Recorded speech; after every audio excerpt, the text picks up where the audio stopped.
Matau whātuna Samoa Entertainment TV vai pia ile nei koe tu lama na tamua. Ai usi mai whaafonga. O lo whanga solo inga ruinga al komiti whaapale mene o ngafa mali suisu ngol tusi whai tio le fionga le sui pale mia tuala Yosefo Poni Whaasio. O le tusi whaasanga i whaipule to lua le mota al vang wha upwhaile HRPP. Tula e pasa ilele malia le ngaoi ma le ala ile pule li moni ayafi. U wha mao ni mai e le wha msinonga la soli tu la fono. O la sanga o la suisu enga ile sfreile sutolu me. Na tula ia ile fionga le pale mia fia me na o mimta afa iluma o komiti. Ai o le stofis frulua me. Na tula ia ile fionga tuwala e wha malam lama le winga o lan tusi whaasia. Whaasanga ia le ala ilipule mtuila e pa mol sila fio o komiti. O le strofi fo ilea na o tuaile fionga le ala ilipule iluma o le komiti. O lo malanga le whaipule o le paa le sunga tuila e pasa ilil malia le ngau i fafo. I mata upu tau fono le ARP po pule ngau la kapi wha alvao malo i New Zealand. O le komiti su el paa le mene to aiva e lima sui whaipule le fas ma le to wha ale HRPP o no te fono ai. Le fionga le minsta o tanga rungol sui fua malolo ina ma lasi tonga mga tafi to sele sele. O le susulfi tu me o le solua le vaya sonei. Le upolo iai e le fionga le fonga fitalai o le mota li o pali ita eo maspau. Le komiti e o ne ai ma le lato li poti o le suenga. O le komiti e au fiai va lasi lo pito fanua tonga mga tafi to sele sele. Lau tafi se lafi persel. Tu uu leota. Kika ye mai mastawas. Ale vena. Sewa muli fasi. Mangele sekati. Masina lupe makesi ma ana se atatanu wasa. O se taunu unga file mule na muli mawina ili pale mene o le aso sulfitu o me lua felua lua i muli nuu. Ina ua usta ia ina ele fonga fitalai o le mota li o pali ita e umaspau. Le polo a inga alfa msinonga e whaatautoa loa e avea ma whaipule o le mota whaitu la fono Samoa. Se whaenga o tamaita in tau wa mai palo te tele lua o lua tasi. Lea ua o mai e tutonu. Whaipule tamaita i wha au popo e toa tolu. Ai o se whaenga le nei, ile malai tia whau. I feo fo inga na moli mawina.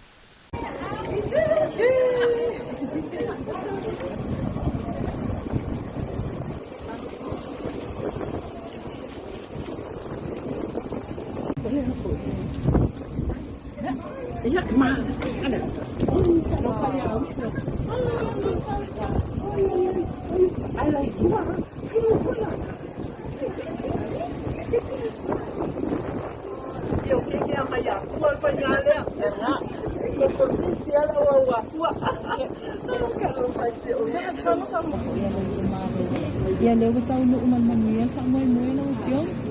Ya ole vi inga la mai fo ile tua. O ila la fa maoni. Ya mai o ia la no ya me ton. Tau wai la o le ya so.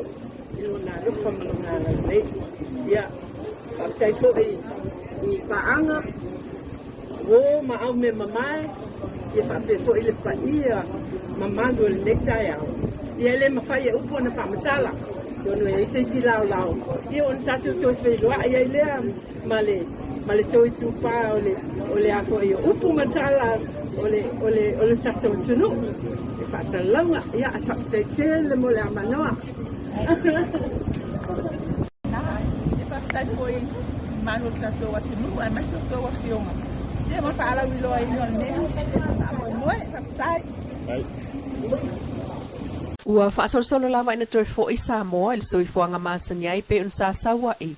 A ole i pe sia tātou le wha mai. E pe un whaasolo mai ai il malom wha laulo mai le na fionga il pāle mia fia mena o mi mata afa. Ua iei suinga ua whaata oto i lalo polo inga o vavao mo le isi lua vai aso. Ma o nei fetu na inga e au fiai. O le aso loia i tū lao vavao mo le whewa i o tangata, ma ua mawhai ai o na whengasoloa i le tunuu i taimi uma o le aso. Lua, le amata o na whaase e atu i company Vaalele ma ofisa malanga. Le whaatino ina o awa noa mo Vaalele whaatulanga ina o malanga i le malanga o le aso Sene, luas fululua o me luafe luas fululua. Ma whaasolo atu ai se ia o ina tatala a totua o i whaavao malo o le atunu. Tolu, Le tatala ina atoa o tua oi whaavao malo le tunuu mo so se tangata i le aso mua o au kuso lua afe lua sifululua. Fa le toea e o kolisi uma ale malo, kolisi tu maoti ma kolisi e kalesia. Ato ai ma o ngā whaawa uma i le tunuu. E afu atu le aso lulu nei, sifuluwalu o me lua afe lua sifululua. E whapea foi o nā e a onga tūlanga lua, i le aso ngafua tolu sifulu me, ma onga amata i le aso ngafua wha o iulai. E tu maupea isi a inga e pei ona iai i le taimi nei. O le whaalauteleina o a tātou polo inga o bavao, o le a whaelo atu i tūlanga masani, o whaasalalaunga mai lo tātou malo. O le sunga fata Brian Kayo, na tō fia le whainga malo le whaasi a te se malu o ruatasi, e tau avel tō fingo le sui o Samoa e Amlika Samoa. O lana misiona e au fia i le toi whaolaola le al sotanga i le vao Samoa e lua. Ia toi si tiel tūlanga whtausia i le vā o Samoa, ma Amerika Samoa i vainga SS e ati na e ai pei o fua o whatoanga. Ai o le mana o mia foi o na la whtausia i o nanga lautele e pei o le puipuingo tua oi whaavao malo. Tūlanga tau tangata tā whao po o tūlisi, ngā luenga leipa, pe whaatau inga maawala e mawai tūpem au o na ngā loa ia, e pei on sao nole su ngā whata il whaatal noanga malele i tio Polinisia.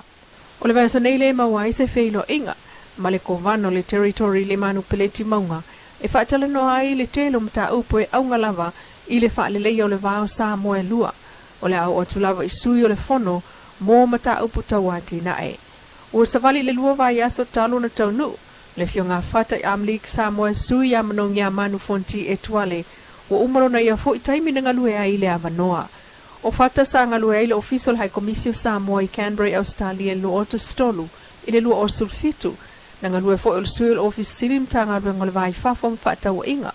O lonto finga lea mo le a manoa i Amlik Samoa na angia mai, i whaamamonga ka peneta lua tasi tash lima o le aso lua te sema lua o lua tasi.